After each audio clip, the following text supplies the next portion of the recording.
Right, welcome back, everybody. Um, Thank you again for joining today.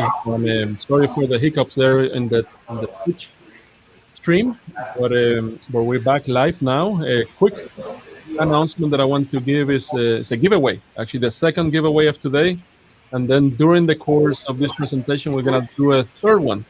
So you have the chance to win an OSCP course, and the link is in the bottom of the screen. And with that, I'll pass it to you guys. Awesome, thanks. Hi, Yeah, friends. hello everybody and welcome. Today we're going to be building a couple keyboards from the Key Company. They sent us these pretty awesome terminal green Portico kits that we're going to put together today. Yeah, so I guess full disclosure, they sent us all of this stuff to give away to everybody today and send out. So we're going to be doing that. Also, look for a link at some point when we do give these away. It should be a Google form coming out that you guys can jump in on. So yeah, without further ado, how you doing, Lang? Man, I'm good. How are you? Good, man. Can't complain. Can't complain. So Good nice to see you again. you. It's been a minute. I know, right? I've got all of our 808 stuff set up here, with my fun board and desk mats. So yeah, I love which it. obviously we'll talk about later, but yeah. No subtle shill for this. Yeah. No subtle. Look, It's helping kids though, man. It all goes to a know? charity. Like I can show when it has to do with kids. Listen, $7,000 that goes to a charity that has a budget of 40 is like a huge contribution. So yeah. I'm not upset about it. Yeah, absolutely. Well, yeah, we can get into that later. So, did you wind up doing any mods to your stuff today? I did. I did some Switch mods, and then I actually opened this up not too long ago for the first time and found like some pretty cool extras in here, like this like neoprene case filler that they're on now. I think it's actually pretty great. So, so a couple of things. I'm certain that anyone watching the stream that you're using your keyboard a ton of the time, right? I hope for your sake it's not like that run-of-the-mill like Dell or HP thing that you get with your company-issued computer. But that said, a lot, I know that a fair amount of folks either have maybe like an ErgoDox or have bought an aftermarket mechanical keyboard, but it can get kind of difficult to get there. So there's this huge like subculture of mechanical keyboard obsession that Andy has been a part of, and I still am very active in.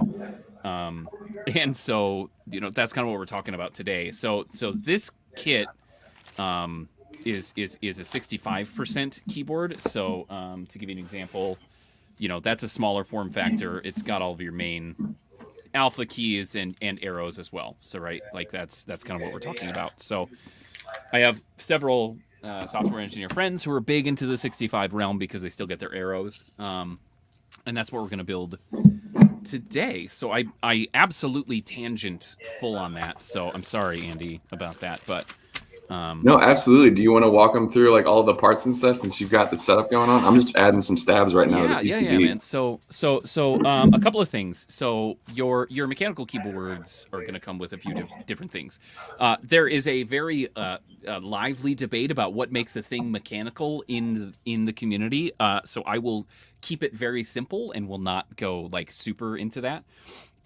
But you have different parts, right? You've got your keycaps, which this comes with keycaps. This kit comes with them, and they are the terminal colored, with your black background and your green text with green accents. And then you've got your case, right? You've got your whole keyboard that comes together, and I've intentionally pulled it apart because I have to build some things. But you've got your plates, and you've got your PCB, your programmable circuit board. And to your point, Andy, you've got this interesting kind of neoprene bottom here. Not only does this add weight to the case because it is, an injection molded plastic to keep costs down, but also these kind of hex shapes help with sound distribution and also dampening so that you don't, in 2050, when we finally go back to an in-office situation, you're not annoying everyone around you. So... And then other big notable parts of the keyboard, which this case, this whole package also comes with a cable. So it's a nice like coiled kind of vintage style cable. It's USB-C, so it's not 1997 anymore. So we've got USB-A to USB-C. And then the one thing that is not included in the kit, as far as I'm aware, is are switches. So mechanical keyboards come with discrete individual switches, right? So instead of a typical membrane keyboard where you're depressing a piece of rubber that's closing the circuit, you have individual discrete switches. And that's we're gonna put some of those in today. And we've got the terminal themed colorway for those as well. So I'm doing my best to not like full on shill for the key company. I'm doing my best to educate you as well.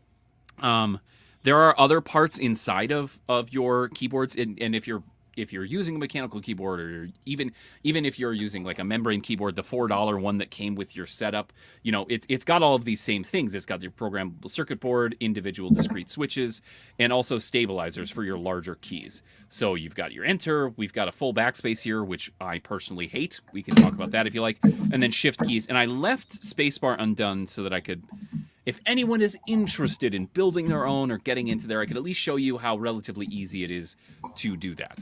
So those are the main parts of your keyboard that we're talking about. Also, a lovely thing for those of you that travel and still need something that isn't an HP laptop keyboard. It does come with this travel case as well, so that's something that's nice too.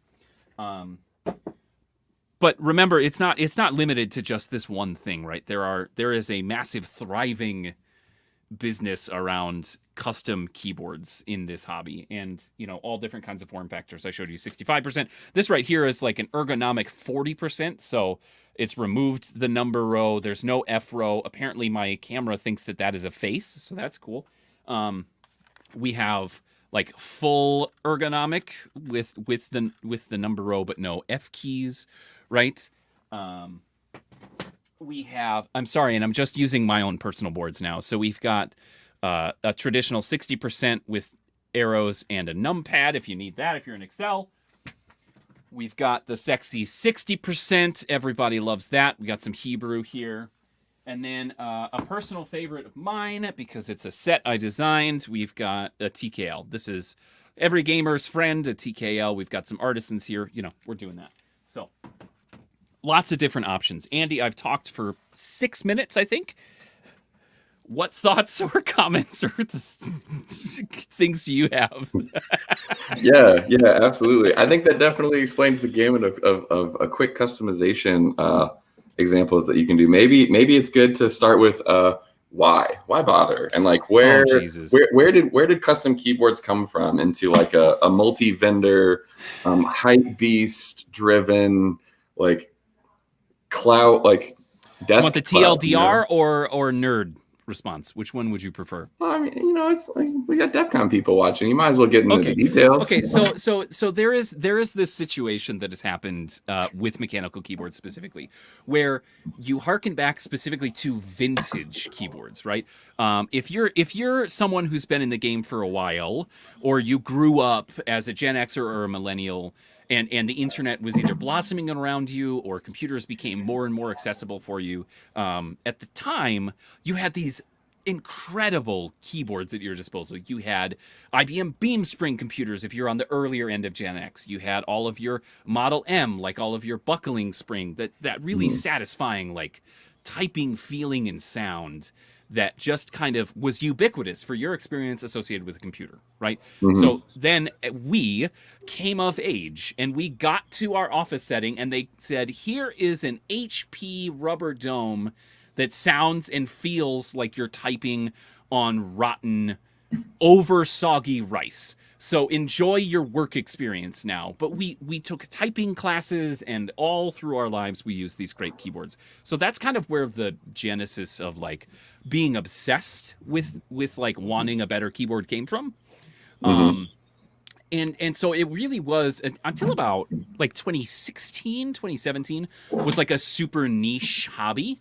But then gamers kind of picked up on it, right? Because you could customize weights of springs for individual switches and really kind of get into that. So then it was like, oh, okay, I like a lighter switch because that actuates better. That makes me a better gamer. I'm going to put quotes around that because it's ridiculous. But anyways. Well, you had the whole, like, you know, the HHKB, the Duck Saver, like the whole Korean market too. Like, yeah, I mean, obviously, like outside of the US, like you have a massive market associated with keyboards, like Korean customs especially are super important and super desired, because their attention and focus early on in the career really made part of what the community is, what it is now. Mhm. And I mean, there's over 1 billion people in China, and many people in metro China use some form of keyboard, right? So there's a big market there. So much so that we're getting requests for adding more Chinese vendors for certain things, because there almost aren't enough, right? Well, yeah, that's a good place to take this conversation next, right? So, like, now that we kind of know, where it came from, and kind of why all of this rampant customization for, I mean, even in the last year, right? Like getting matching colored stabilizers, like these green things we're putting on these PCBs right now, and like every switch color under the sun was not a thing. And many people think that MX style switches are just like that, that is a keyboard switch, right? But like a lot of this started from people doing Google form group buys where they say like, hey, I've got a keyboard dream. I want this form factor, this size, or I want this thing. And much like a Kickstarter per se, they go through and they're like, okay, well, I need to find enough people that I can split the cost of manufacturing to a point where it's not massively expensive, right? And from there, you had a couple internet vendors, like online stores, if you will, pick that up and say, hey, we can kind of officiate this, and we can do this in a manner where it's not PayPal goods and services to make sure you can file a complaint if you never get what you bought. And like that was like your Novel Keys and your Dixie Mech, which is now OmniType rebranded. And then from there, like there was really, I want to say, in the last 5 years specifically, just an absolute explosion of options and vendors and community members coming together. Like for those of you, if I've got like my keyboard folks in chat right now, like you guys remember Boxgate, and like where box switches were cracking everybody's stems, and someone in the community is like, yo, I 3D model, like I can design something. And like I think within a month they had like this metal thing, the stem shaver. Yeah, I remember that. Save everybody's stems. Like, but like the community's like that, just on steroids about everything. And that harkens back to like the plank, right? And the roots there in QMK. Got one back there. Yeah, like you go from the plank, and Jack Humru, who did QMK and really set a standard for the community as far as firmware, and it kind of just took off from there, where people just couldn't get enough. I mean, to the point now where if you join an officiated group buy on someplace like Canon Keys or the Key Company or wherever, granted the Key Company I don't think runs GMK sets very often, but the point is they don't like GMK the is style backed of up that. for like a year for production times. Yeah, like that's how popular it's gotten, which is just crazy. It's how to wade into that water. Yeah. The one thing, I think the main takeaway from all of the insanity that we're kind of breezing over right now is that there are many, I mean, well over 1 million people that are weirdly obsessed with keyboards. And it's not just from like an aesthetic thing, although, some folks are very focused solely on aesthetics. It's really I have this tool I use every day. I would like to be able to customize it in the most efficient or lovely way for me possible, right? And that's kind of where it has blossomed. There is a very high preponderance of software engineers that are in the custom keyboard hobby. I myself am a professional I'm an instructional designer. So I'm typing a lot of copy and scripting a lot of the day. So I think it's folks that are using that tool frequently. But the reason that I say that is like we are talking about this right now in the event that you have a disposable income that you want to do something like this, right? Like here are the parts of a keyboard at a high level. You can have basically anything you ever want. And if it doesn't already exist, the community is probably trying to do that. Like, it's like custom steno keyboards. Yep. Like that's a thing, if you want to type super fast, if you've got your HHKB blocks. I specifically didn't show off my HHKB because I hate it personally. Yeah, I know you're not a Topper fan. I know you don't like rubber domes. I know that's not your thing. That said, it is an exceptionally favorite keyboard of the community. So yeah. like that's what the hobby is like all about, is about preference, right? Like right now I'm lubing stabilizers to make sure they don't sound a certain way, which most of the community does. But I'm using lube that almost no one does. Also, I think that we should mention for those that aren't knowledgeable about custom keyboards, when we say things like QMK, we're talking about the protocol for which we're programming the PCBs, right? The programmable circuit boards. When I say lube, I don't mean special time. I mean a lubricant for mechanical parts inside of our keyboards. Yeah. So it's important, I think, that I make those distinctions. Yeah, I Because mean, this is probably weird. a good time to kind of transition into like what is the process? Like, what are these parts we're using? What is the process for building these boards? And like, why is there modding? Why doesn't it just come sold that way? And like, and I think a good start to that is to say, a lot of what we're building right now is kind of standing on the shoulders of giants, in that you have a kit that normally when you get a group buy and you buy a board, it shows up with a kit that contains a range of extra parts, but normally at minimum a PCB, such as the one you see that I'm holding now, a case for that to go into, and then a plate. These can be all kinds of different styles. They could be integrated into the top of the case. They can be some sort of what's called top mount system, wherein the PCB accepts the MX switches or the ALP switches, if that's what you're using, through the plate, and then is secured to the bottom of the case through screws that screw through both of these pieces. And then, as of recent, we talked about in the last 5 years, there's been like a rampant explosion of all kinds of just different preference-driven things for more flex feel or a firmer feel or like a sound profile. And out of that want for extreme niche personalization has come a lot of these components that you're seeing now, that have like these sandwich mount types, or some have gasket mounts, or some are a hybrid mounting style, or full isolation, or burger, or like I don't know the difference anymore. Like I live and breathe the hobby, and I can't keep up. Like, yeah, I mean, the memes abound, really, like in terms of all of that, and on top of that, it seems like everyone is opening a store to sell switches and switch openers and like lubrication stands, and like there's some oddly feverishly hot want to come out with like the next thing in the community off of what just came out. You accidentally gave me such a good segue into a conversation that happens in the community very frequently, especially as a professional learning person myself. There is an extremely steep curve that is getting into the hobby, outside of just like buying a relatively very easy kit like this. This is hot swap, so you just push your switches that you've chosen in there.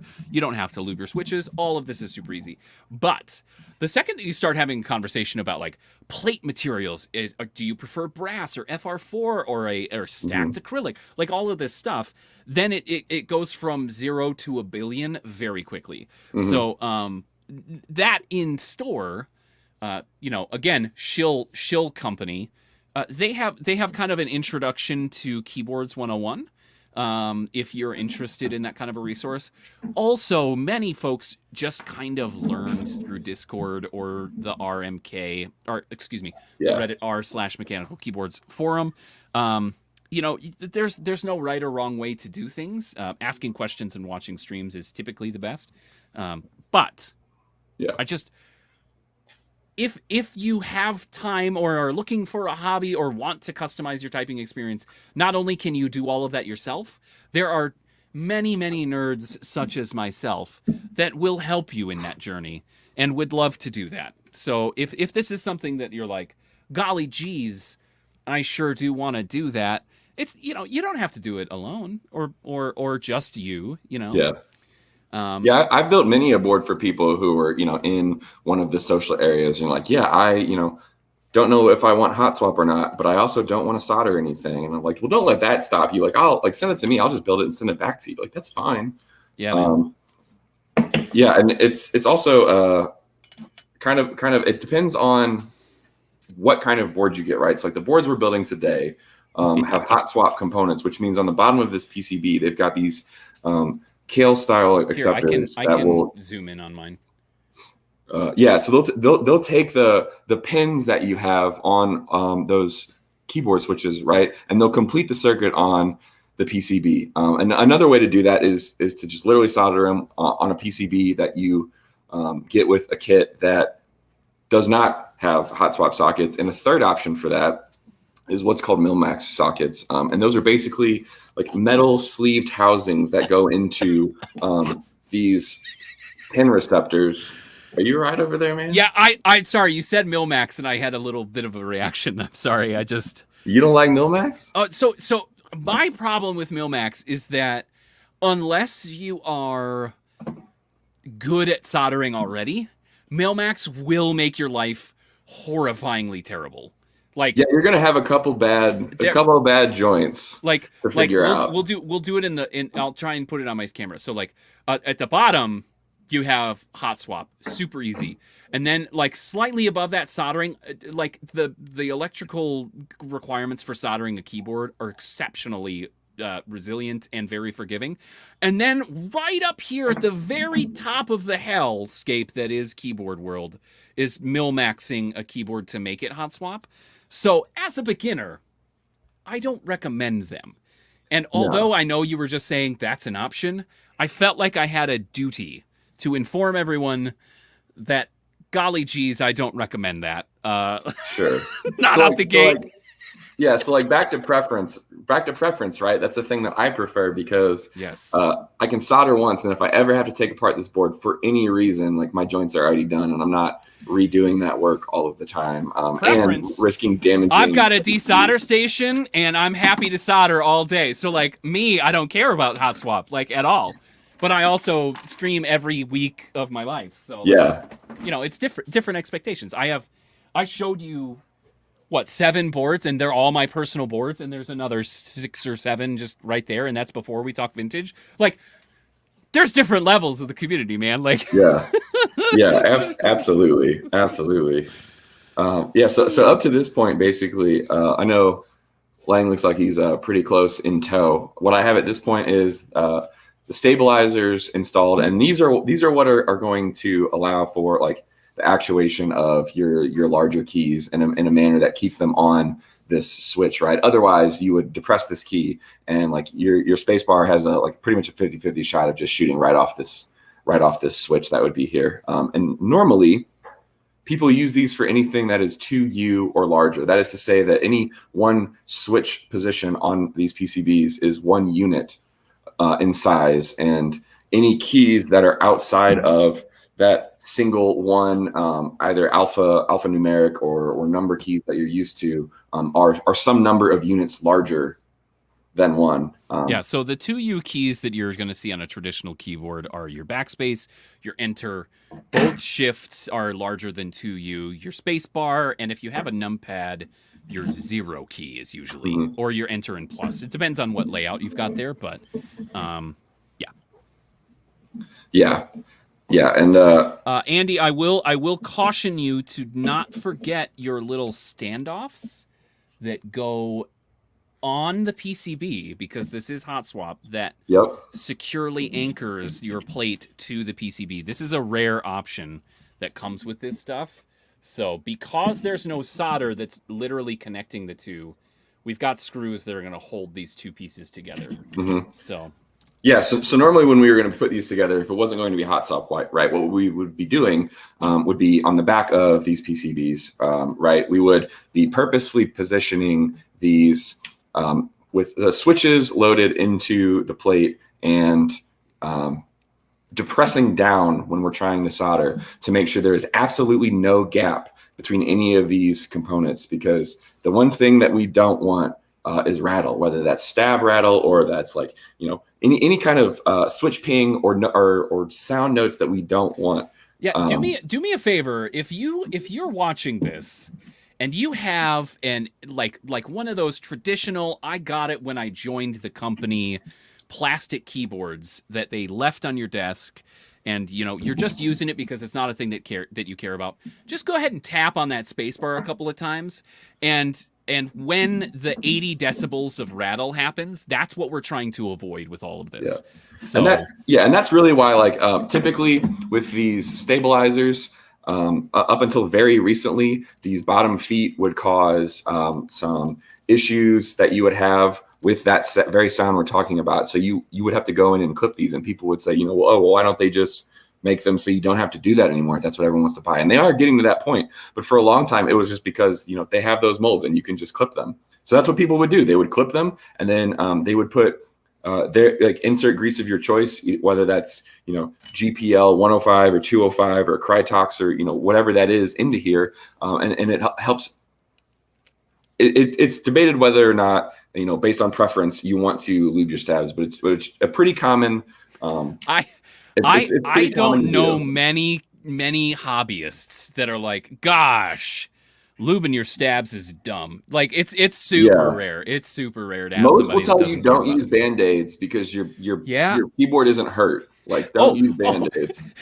Also, extremely DIY, to the point that there for many years was the Band-Aid mod, where it's, if you want it to not sound bad, you cut Band-Aids to put on the PCB, so where the stabilizer hits, it doesn't make an undesirable sound. I'll use that word. Yeah, grease undesirable. Grease trampolines. Yeah. Yes. Yeah. And another modification that we've done, I assume you have, I have, is I've put different kinds of greases on these switches, and this is what a switch will look like when you've disassembled it, right? And you use one of these switch openers to then open the switch, which consists of a leaf spring, an actual spring, which causes the stem to actuate up and down, the stem itself, which is this gray part, and then the top and bottom plastic housing. And these have little pins in them, and that is the positive and negative contact for the leaf spring, which is shaped something like a P, right? And then when the stem of this switch, which I believe that there should be a guide that's getting linked that'll have better pictures of this and walk you through all this that you can use later. But it'll show you exactly what the difference is between linear switches and clicky switches and tactile switches, right? And it's the shape of this little bitty stem on the side of this plastic piece, and whether or not that is shaped like a lightning bolt or a straight linear curve. Right, and the degree of that shape is what's going to affect the feel of that switch. I've been in this hobby for 5 years, and no one has ever described a tactile force curve as a lightning bolt until now, and my brain hurts with how accurate that is. Like, and there's very hotly debated, like, what you use on these switches, right? So, like, for me, my spice every time is 105 on the springs and 205 on the stems. I'm not asking questions. I'm not doing anything else. Now, see, I'm a heavy girl. I'm a heavy girl. I put heavy lube on them springs. Like, give me a 205 on the springs. Give me a 205 on everything else, because I use linear. So, like, I want smooth as butter, but not so much that it slows the spring down, which... This right here, and this is a shocker for a lot of people. This keyboard right here is my daily driver. I use this every day I work. I use this at least 5 days a week. And in it, I have linear springs, not a surprise. But the weight on the linear springs is 150 grams. And that's my daily driver. That's how I type. Now, your traditional gaming keyboards that you get that has like cherry reds or whatever, that's 55 grams. So almost triple the weight, because... like, why else would I not type on that? You know, like, we've got them swole fingers, right? Like, the only strong thing in my life is my fingers. Yeah, and as if we haven't delved into the plethora of options and, you know, this seascape of things that you could customize ad infinitum, right? Switches, oh my God, like, you can change the spring curve type. You can change the weight. My friend Ben owns more than 1,000 variations of switches. In his collection. Here's Frankensteining switches, different parts from different switches. Pieces. My goodness. I think it's very important that we mention, although we sit here and we are like dousing the world with knowledge about keyboards, we are nearly complete building a keyboard. Like that, like it is much easier than it sounds. So like if your keyboard is not quite there, or you bought a custom and you're like, I wish it did this instead, like all of these things are possible. And that's not a sales pitch for any specific company. Yeah. That is just, if you're not pleased with the thing you use all the time, especially if you're a gamer and also using it for work, highly recommend that this is something, if you have disposable income, that you get into. Also, yeah, and I mean, if you don't, you can take any board you have now and apply some of the things we've been talking about, like the greases and lubes and modifications, and lining your board with sorbethane or drawer liner, or you know, any number of modifications, and see if this is even something that you enjoy, or quite frankly notice. So like, for those you of can you tell the who difference. have, for those of you that have purchased an HHKB, right? Because you're hackers, right? Like I feel like it's a requirement to own the thing that says hacking in the name. Okay, if you take this apart and you fill it, you know that, like, I think they call it like magic stuff, or the magic foam that you spray into the crack and it expands. If you spray that in the back of this case, it no longer is like this hollow terribleness. It all of a sudden becomes a better keyboard to use and adds some weight and like structure. Yeah. So for the cost of, I think, $8 from a hardware store, you could make your $250 keyboard better already. And what an exceptional segue to talk about why people only seem to buy and sell metal boards with big brass weights that are engraved and that you can't see. With big brass weights. Hold on a second. Everyone loves putting logos on the bottom of the board with the weights, and it's all about that heft and that premium feeling. With big brass weights. Well, sometimes it's not about the weight. Sometimes it's about the board that you wanted. Oh my God, my headphones right now. Sometimes it's about the board you wanted when you first joined the hobby, and you know, maybe the thing you want has a literal clock on the back, you know, because why not? And even though the board sits like this and I never see it, I wanted it because reasons, right? Well, that's the same reason people, you know, like we have these Kiwi switches that they send us to obviously aesthetically match the board, and the same for these green C3 stabilizers that they sent to match this, right? Like no one's probably gonna see the switches or the stabs, but like I know, like we know it's there, and you know, there are certain things too, such as like conventions for mechanical keyboards, just like KeyCon, you know, and people go to those specifically to flex. Like it's I got one in September. You know, it's like a car meet of keyboards. People just show up, they pop the trunk, and you know, pop the hood, and let everybody know what they've been working on. And my favorite thing to see at a keyboard meetup is this, where someone's like really close in there. Yeah, I like that. Yeah, a room of like 500 people. It's like when a dude starts a car at a car meetup. You're like, yeah, ooh, yeah. Yeah, but that's what it's right. Like the search for the like, what is it?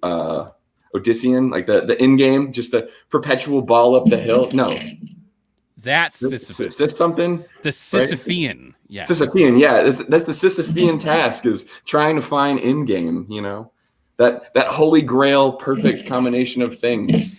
I've decided long ago, endgame does exist, but I choose to ignore that I own endgame already, because I just like keyboards and want to continue the struggle. Yeah. I've decided that my perfect combination already exists, and it's this keyboard here. It's this keyboard right here, okay? I love this. I literally ruined it. I patinaed the copper on this to be blue, because why not? It's heavy. It's 11 pounds of a keyboard, because why would I not want that? And keycaps fall off. It has a palm plastic plate with very specific key switches in it, and Arabic language keycaps on it, because I don't speak Arabic, but it's beautiful to me. And that exists as my end game. And you know what I'm going to do with it? I'm either going to continue to ruin it by continuing to mess with the weight, or I'm going to auction it for a charity at Christmas time this year, and I'm going to get rid of it. Like, I hope somebody buys it for $5,000 because that is absolutely in the realm of the cost of someone would pay for these keyboards. You could buy this kit that we're building right now for $135 shipped, and then buy switches and have a keyboard. Or you could be an aftermarket whale that wants the one of one thing that exists and spend $5,000 on a thing. And that is the gamut of the hobby at this point. Yeah, and that's a perfect time to talk about, like, okay, most people enter the hobby through, like, they want something that's easier to type on, or they want something that's more attractive, and they search, like... Or it goes click, click, click. That's why I joined. Yeah, they search custom keyboards, they find the subreddit, and then they figure out that everyone who's selling literally anything related now has a Discord. They join those. Mechs on Deck and Top Clack are great ones if you're Googling along at home. I highly suggest those as starter communities. I also have a plug for my very good friend Keeb Noob, NEWB. She is fantastic and very welcoming. So I also have a Discord, but my Discord exists solely for people to ask when Cafe is happening again. So, like, you don't need to join mine. Like, it's fine. Cafe is a meme. It's only Brown Olivia. It's only Brown Olivia. That's another thing. It's just the hobby is so big now that I've never seen a community more like just detail oriented about stuff that just doesn't matter sometimes. Like pulling out calipers to test literal micromillimeter differences in things, and then this isn't what I paid for. This isn't what I got. But that's what really feels people being like. Has a consulting business to match colors of keycaps. Like that is he scientifically matches keycaps so that the end product is exactly what was represented correctly. Like that's. We are a community of nerdy nerds. Like it's not even funny. Yeah. It's and everyone gets bit too, right? Like it's always I do my first one, and then it's like I want to get one like this, or like now I kind of want one that has like all of these functions, and then pretty soon before you know it. You've got the Pelican case with the pick and pull foam. You're bound on your way to KeyCon, and you're painfully connected to whatever alert system you're using to let you know that the Key Cult raffle is happening in 37 minutes, which only stays open for 9 seconds. Real talk. The one thing, and if anyone out there is like me and is very big into reality shows, I live a good life. I feel like I'm a good husband. I love my children. I feel like I'm a good dad. My guilty pleasure is terrible reality shows because they make me feel better about who I am as a person. Okay? So the one thing that the keyboard hobby has that I highly recommend to you is if you like drama, girl, we got it. Oh my God. Yeah. Holy hell. It is chock full of who did this and what happened. And if you want to be a part of it, you can be. If you don't want to hear it, you absolutely can avoid it. But I have entire Discord channels devoted to just specific humans that cause drama. Like, I am not kidding. It's pretty much like just, sitting on the Vegas Strip and at midnight and just the people watching and hit the fan. Oh my God. Yeah. All right, Nito alone is like just years of drama in a human, and I love it so much. Just wild. So at this point, I've got the switches inside of the case and PCB, and everything is connected and set up. And then I've installed that into the case, which was a 2-part case with the screws on the bottom. And this specific kit, I didn't get to see. Do you know what plastic type this is? I don't think polycarb. So this, as far as what exact plastic type it is, I am not sure. I believe that it's PPS. Okay.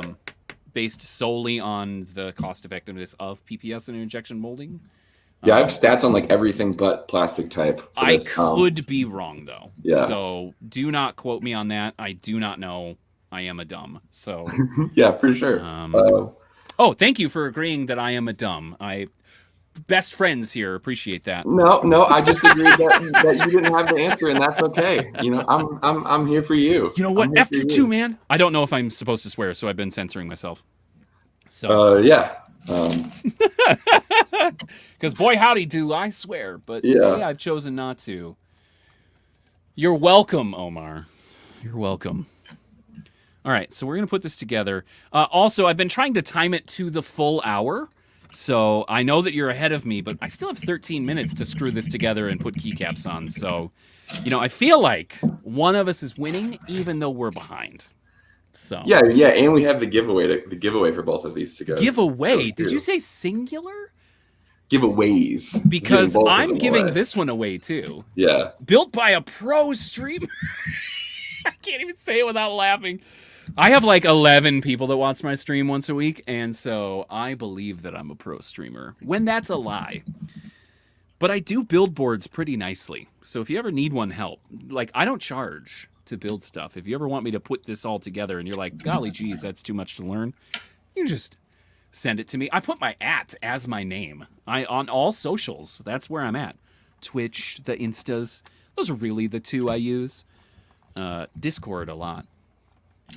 Hey, when you put caps on, do you still like say every single key when you go across the road to make sure you put it in the right place? I don't know how many boards I've built, and you would think I have this thing memorized, and I just don't. I've been streaming for like 14 months now, and I've probably built 200 boards in my life, on and off stream. And I still pull up my key tester to know exactly where every key is. So I don't say them. I just cheat constantly because I'm a terrible human. Yeah, and I'm not going to refute that ever. Yeah, I absolutely just, ASDFGHJ. Got it. Like, All right, we are nearly finished here.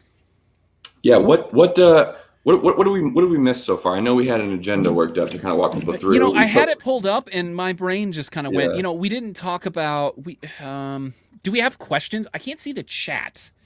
Are there questions that we should be answering? Because let me check real quick. I feel bad about that. One thing that I did want to mention is we kind of breezed over it earlier. The thing that I think keeps me loving the hobby so much is the ability to not only connect with people but also give back. So last year Andy and I partnered on creating this key set that is here on this keyboard now. And he did an incredible, most all of the work, to be completely fair, and designed this lovely desk mat that we're looking at here, inspired by the 808, the TRS 808 rhythm composer. And through that, got to donate $7,000 to a charity called the Children's Music Fund. Their website is thecmf.org. If you are in California or you like children or like helping sick children, I highly recommend you go to them. They actually do music therapy with children who have to be in hospitals for extended periods of time. So to kind of cut the monotony of their lives and maybe enrich them, they give lessons, they play music for them, they give concerts.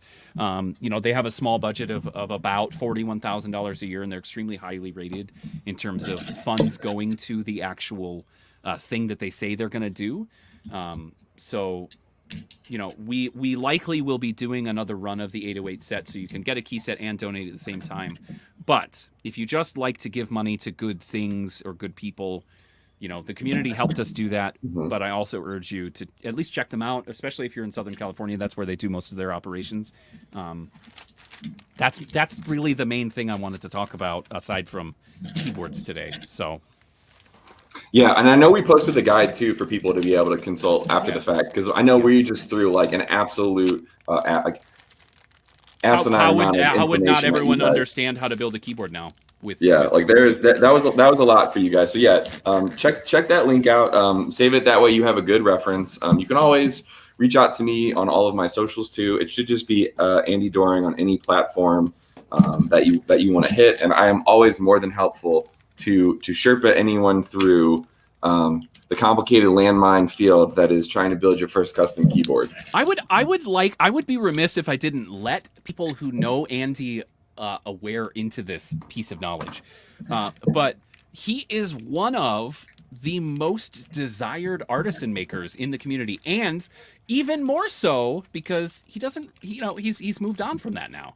So not only was he one of the first artisan makers I ever came in contact with, but also one of the best. So I'm a lucky man, and if you know him in real life, you should please ask him to share that with you, because golly geez, it's awesome. So You're a gem. You're a gem. Your face is a gem. You're a gem. Got him. Yeah. Didn't even see it coming. Nailed it. Didn't. Yeah. I don't have any of my artisans with me. I didn't fly with my case this time. Do you have I am any that you can show them lazy as to kind of hell, give an but I idea? do have artisans in front of me. Yours, I don't have in front of me. But like, Yeah, here's any an artisan's example. fine, yeah. Here's an example. So, speakers in collaboration with 808, because obviously 808s come out of speakers. Some more. Let's see. Just recently, I got into a friend, Q Caps. He makes these blanks that are just giant question marks. And I love that so much. They're shaped like a keycap. They're made of resin. They've got designs on them. An incredible one that I only have one of is Hello Caps. And he makes little kits and little cats. Little cats. And then Latrialum, she makes these fun things. That was a cafe collaboration. You know, we've got Jam Jams and Space Jams. This is a seal in pajamas named Jam Jams. How amazing is that? We've got Space Jams, the seal in pajamas in a spacesuit, because why not? Look at this little alpha keys. Look, artisans are a whole thing, okay? And that's a whole nother realm. If you appreciate art or you just like silly things in your keyboards, man, we've got a lot of options for you there. Yeah, if you want a rabbit hole you won't recover from, boy, do I have a niche and a niche for you. Like, we're very specific keyboards and keyboard layouts, not niche enough for you. Well, let me introduce you to artisans, because you can spend entire years worth of paychecks on those bad girls and boys, and you shan't recover from them. So enjoy that. Yeah, I guess a real quick, like, artisans in 30 seconds, right, is like people sculpt keycaps out of whatever medium they like. They create silicon molds, and then they hand dye resin with pigment, and then they apply those to the molds under pressure to make sure that there's no bubbling and cracking. And those are like decorative, one-off, normally 1U keys for your board that are still very much like very low supply, very high demand. People find, just like Supreme or Coach or whatever your thing Coach, is. we Like, Gucci, okay? Like, yeah.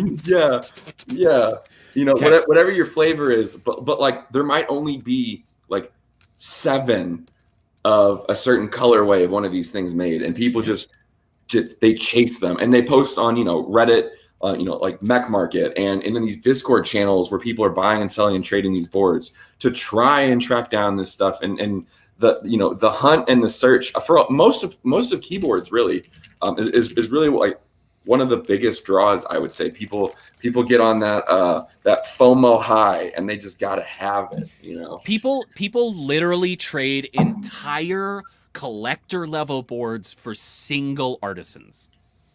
I am not at all making that up.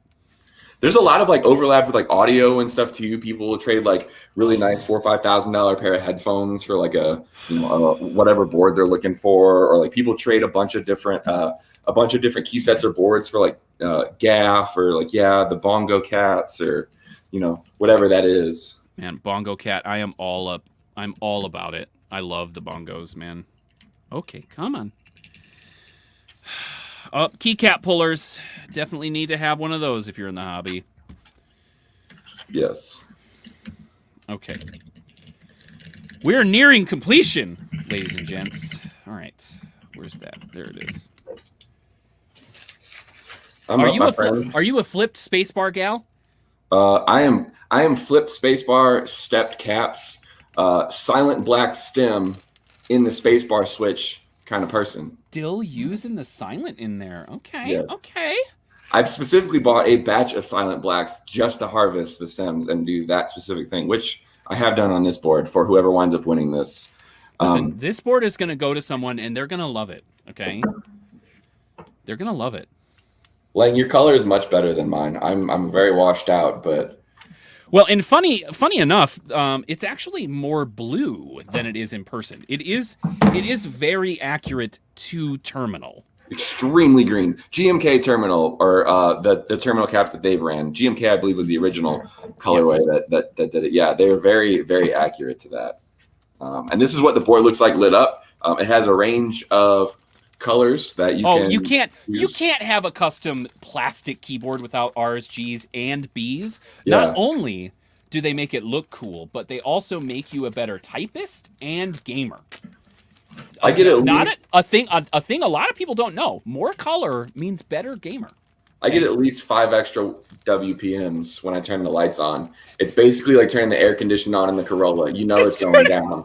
Yeah. You know The second that you turn that AC off, you know you got that 10% horsepower back. Yeah.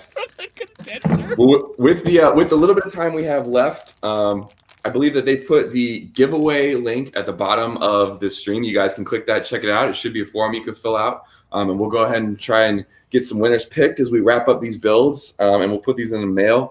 Anywhere in the world, you're not geo-locked on this one. While I got a minute, I want to thank Key Company again for sending us, Lang and I, these amazing hoodies to wear. I wore mine, but I'm in my dungeon at home. Outside on the strip, but it's cold, baby. So to send us that, they sent us these kits to give away. These kits will also come with a black case variant that you'll have too. I'm sending also along. You'll wind up getting extra parts for that case. You get at least, I think, a 7U stab, some extra switches, and then also, their standard TKC stickers and stuff. I don't know what they're gonna do with the 7U stab though, baby. Like. Yeah. Are they gonna mod their PCB and their plate and all that? Like, look, y'all can have it. It's funny. You never know. It'll they'll find their preference first and they'll go from there. Oh my God. And it also comes with these color matching cases. Honestly, this was a super slick kit. Like, this is probably taking over my recommendation for giving somebody like a where to go for their first board over like maybe KBD fans, just because of how I would also like to say that Novel Keys has really killed it on this too. Oh, they have the NK65, right? They've been coming out with variants of. Yeah, they have very, very entry level friendly things. Look at her. She all RGB. Yeah. And it would not be a keyboard build stream if we didn't do some typing sounds. Okay, so let me just pull up a type thing and I will type for you so that you know what the board sounds like. What's your level setting method? Are you I'm gonna click my fingers, I'm gonna use my mouse. I'm what's called a bad streamer that isn't good at what I do, so I don't level set at all. Just straight into typing test. No snaps, no clicks. We're just going. Okay, so I actually have to select here.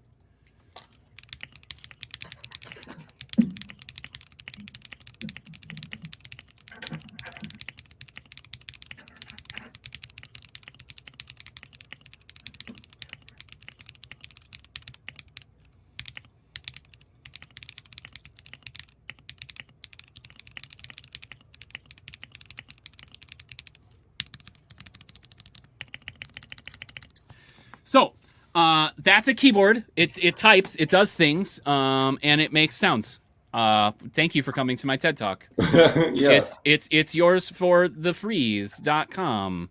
And if you wind up getting this kit, you can find all of the information about it on their website. You can also find links to the key map so you can figure out how to change your R's, G's, and B's. It's QMK supported, so you can redo the key map if you want to have it. QMK, but not VIA. Not VIA. Not VIA supported? I don't think so. I could be very wrong. Again, dumb, don't trust me. Okay? Yeah, I'm sure if Mac Merlin gets on his porting with ports streams and ports it, it's over. It's over. I'm sure. Wait, where'd the case go? So this is how we do it in the Jeff world. We put it in the case. It's built. Does it fit like I want it to? It does, but again, dumb, you guys. Dumb. How do I actually get things in a case? I don't know. Here we go. We're just gonna jam it all in there. It's all yours. It's all yours, friends. There's my weird 40%. Yeah. What else?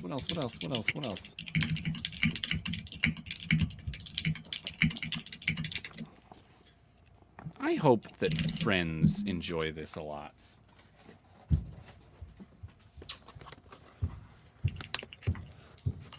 Yeah, you're washed out, sweetheart. That's okay though. I know. I'm just rolling with the Logitech. I'm mobile. I'm mobile right now. Listen, man. I got the Logitech on my face, but I also have like studio lights because I'm, a pro streamer. Just the proest of pros. Like got my flown cameras. I can shake my desk, and you know what doesn't happen? The cameras don't move. Oh no, we did it live. We showed up and we built a little operations center. Oh, I'm sorry. in Vegas, I was unaware that ground. this was the stream where you were going to tell me that you were better than me. I love streaming with you. You're so much fun.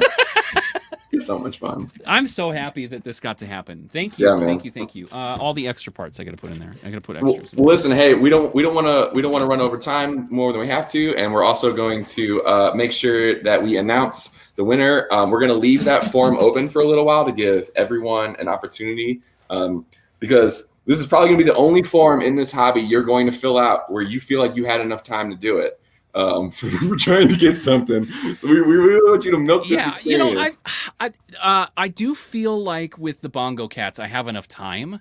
However, like 12,000 entries, I never am going to win 1 of 10 caps. That's cheers to winning, I guess. Form's open for 7 minutes. Good luck. Yeah. So. Well, all right, yeah. Hey, man, thanks again for joining me. Thanks for always for being down to do another wild project with me. You always say yes every time I ask you. That's why I keep asking. And again, me, Jeff. I'm not trying to sell anybody anything. If you do, if this did interest you even a little bit, reach out. The at Lang, you can. I am extremely accessible. Ask questions, please. You don't have to come to my Twitch stream and sub. You don't have to join my Discord. You can just ask questions. It's fine. Hit me on Instagram, hit me on Discord, whatever. You don't have to do any of that. So, no pressure. Either way. Oh. It's your house, Omar. Thanks for having us. Oh no, thank you. Appreciate you. you. I really appreciate it. You got the DSLR, you got mirrorless on your face. Oh, it's all over. Oh man, all over. You're not messing around. Actually, you're gonna like these ones. Oh shoot. Oh my God. Hold on. Okay, so on the bottom, it's the Star Wars one, right? Yeah, that's the GMK. Yeah, that's the Star Wars one. That's Boba Fett, right? Yeah, DSA Boba Fett. Yeah. Yep, DSA Boba Fett, or not DSA. That's the GMK one. That's the GMK. Oh, I didn't know they did a GMK run. I've been out a minute. And then, this is the GMK one. The one up top. Oh my God, what's the Red Riot? Nope. No. I can't remember the name, but SA, a nice, a gentleman. Is that SA Berserk? That's it. Berserk! Damn it! There it is. Killing me. Down but not out. Still got it. Rick. Well, I'll take my L and I will leave.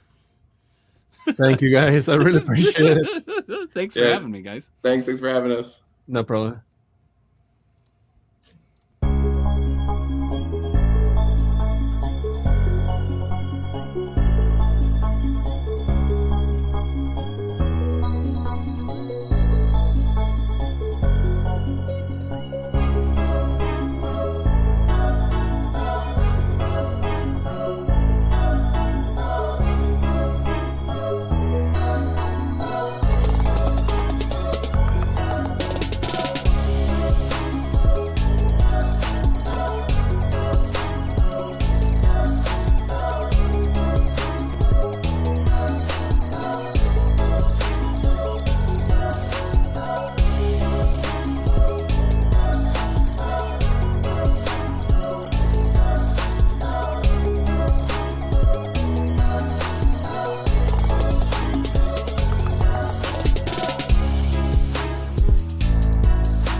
Welcome, everyone. I'm Barrett Darnell with the Red Team Village, and I'm here today with Ryan Dory and Matt Eidelberg from Optiv.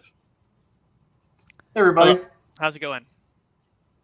Ryan and Matt, thank you so much for being here today, and I want to thank Optiv for being a sponsor for the Red Team Village CTF this year. Your support really helps, and it goes a long way at allowing us to provide a big event both in person and virtually. Can you tell me a little bit more about Optiv? Yeah, absolutely. So to put it very simply, Optiv is a pure play cybersecurity partner. And what does that mean? We aim to do all security all the time, right? We can help in ways of advisory, deployment, and even manage operations, right? So ultimately, our goal is very simply to help organizations realize a more effective security program and posture. And for both of you specifically, what do you do at Optiv? So I am a senior director inside of threat management, which is a larger umbrella, but I specifically have the privilege of leading our attack and pen team. So my focus is on the direction of success of that team, and I achieve this largely by enabling the great folks around me, such as Mr. Eidelberg here. And I'm a technical manager under Attack and Pen. My primary role is leading the adversarial simulation services. This is our branch that focuses primarily on red and purple team operations. My role in there is not only executing these types of engagements, but also focusing on helping to innovate the team and grow more operators to perform these types of engagements. All right, and for that Attack and Pen practice, why do you like working there?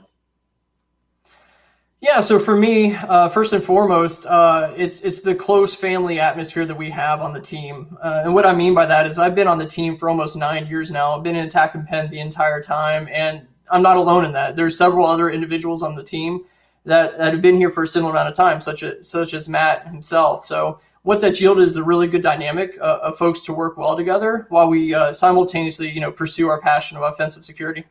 And just to add on to that, I would say in a single word, the community.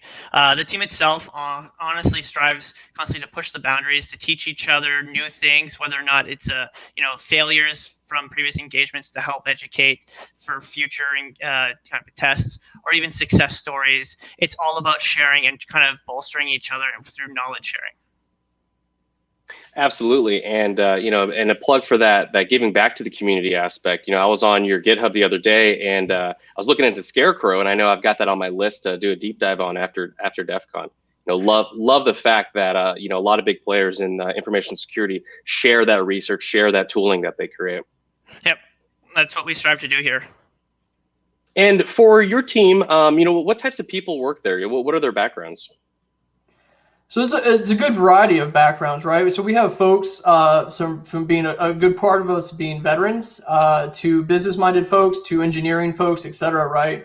But like I mentioned earlier, there's the ultimate commonality, right, of a shared objective of offensive and passion for offensive security testing. And then what we qualify that success really is helping leave our clients better than we found them at the end of the day. And of course, folks have a very specific or can have a specific subset of interest inside the team. That could be IoT to embedded to wireless to low-level Windows stuff to evasion, et cetera, right? So there's definitely some sub-pockets for people to really go a mile deep on. Great. And with such a diverse group, what makes somebody a success in A&P? So aside from technical acumen, which obviously is held, it's an important quality on this specific role, right, is the ability to show ownership and leadership and give back to the team. Really, owning a specific service or an offering, helping others, mentoring, et cetera. We hold that in incredibly high value. And then, as we mentioned earlier, with regard to like Source Zero and Scarecrow, right, is the public thought leadership to help the team immediately, and then also give back to the community as well. Yep, and just to add on to that, I would say the eagerness to learn and improve your trade craft. Honestly, the ones we see that excel the most are the ones that not only focus on themselves, but also make sure that they help their fellow teammates or coworkers, whether or not they're struggling with something or helping to help them also pursue and grow their talents. Those are the ones that I see often have the base success here. That's great. Absolutely. I mean, this is a team sport, doing what we do. Yep.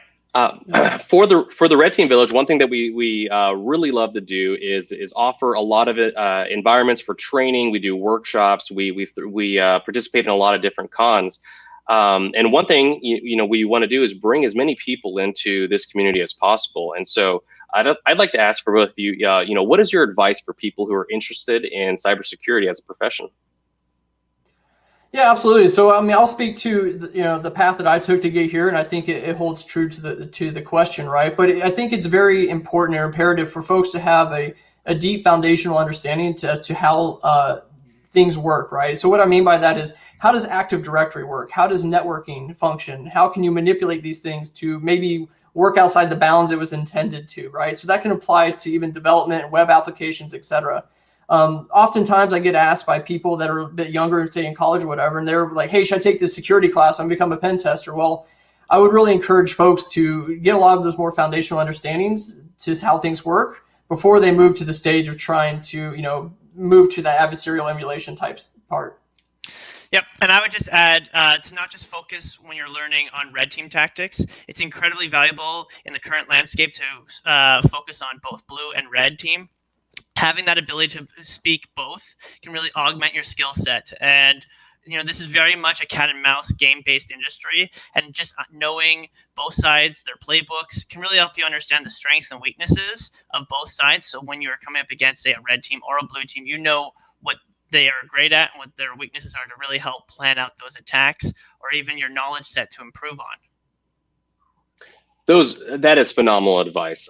This industry is a challenge because there's so much breadth and depth that you can take.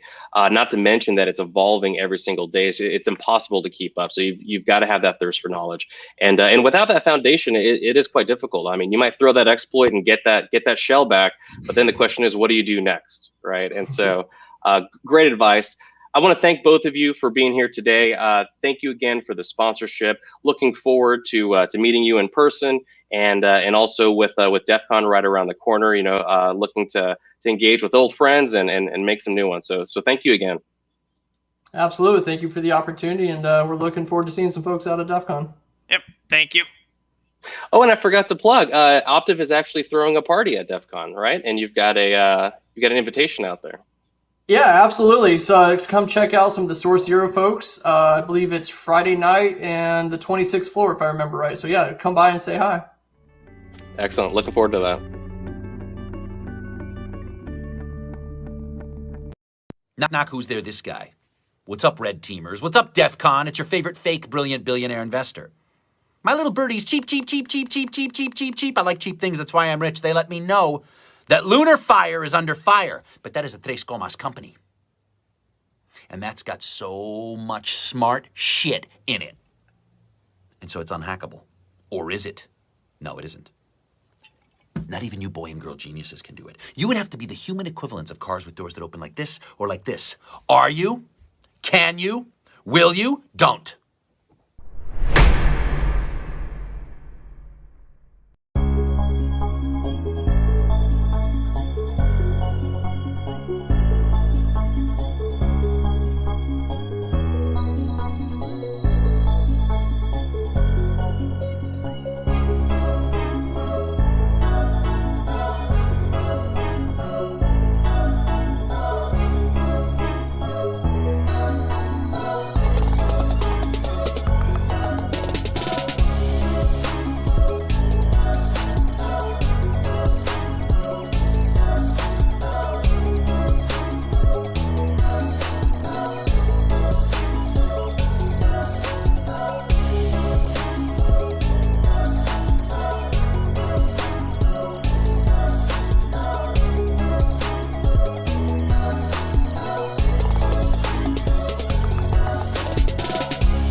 All right, welcome back, everybody.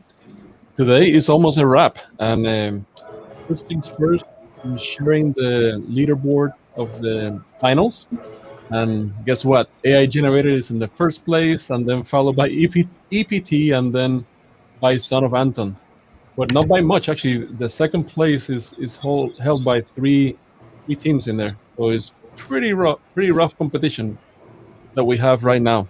So Andy, I have some winners, I think, here for the keyboards. So if you don't mind, actually, I'm sharing the screen here and announcing the winners. Awesome, yeah. So it looks like congrats to Psycho 1843 or Psycho Slave, and also grats to Marshall Hacks for being the winners of those terminal boards. We will definitely get those out to you guys as soon as we can. Grats again, and thanks for watching. Thanks for being here with us today. And thank you to the keyboard company for sponsoring the event as well. And thanks again. Now, Desync or Danielle, can you highlight some of the, I guess, the main questions and activities in the Discord channel, and also the things that are upcoming for tomorrow? Honestly, everything in Discord has been pretty quiet. We've had some questions from the CTF participants, and our team has been doing a really good job addressing them as they've come up. Everyone seems to be cooperating with each other and not abusing machines too bad and all that sort of stuff. So I'm really happy to see everything going as smoothly as it is. I know these things are always kind of a crapshoot. You can't ever anticipate the types of attacks everyone's going to launch. So everything seems to be running really smoothly, though. Coming up tomorrow, we're going to have our pre-show at 9:45. These are all PDT times. We'll begin our finals at 10 a.m. We've got a guest interview coming up at 11. Omar, do you know who that guest is? Do we know yet? It's a surprise. It's a surprise guest. Okay. And then at noon, we're going to announce our winners for the CTF. So we only got a couple more hours tomorrow to work on it. And then we've got, I'm guessing, another surprise guest coming up at 1. We don't know there either. All right. And we'll close out our contest tomorrow at 2, and we'll have our closing stream at 3. And we're going to announce a few winners of the OSCP courses of today. So we had 3 today. We're collecting all the winners tonight, and then we're going to announce the first thing in the morning. And then we're going to have more giveaways throughout the day tomorrow. Oh, yeah. We've got tons.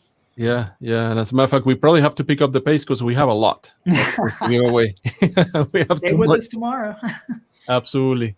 And then one thing to highlight, of course, stay tuned for the DEF CON closing ceremonies, which is actually after our closing ceremonies as well. So with that, thank you again. Thank you for the staff. Thank you to the volunteers, everybody on staff, on site. You have been instrumental. Andy, Desync, thank you so much. And we'll see you guys tomorrow. Yep, see you then.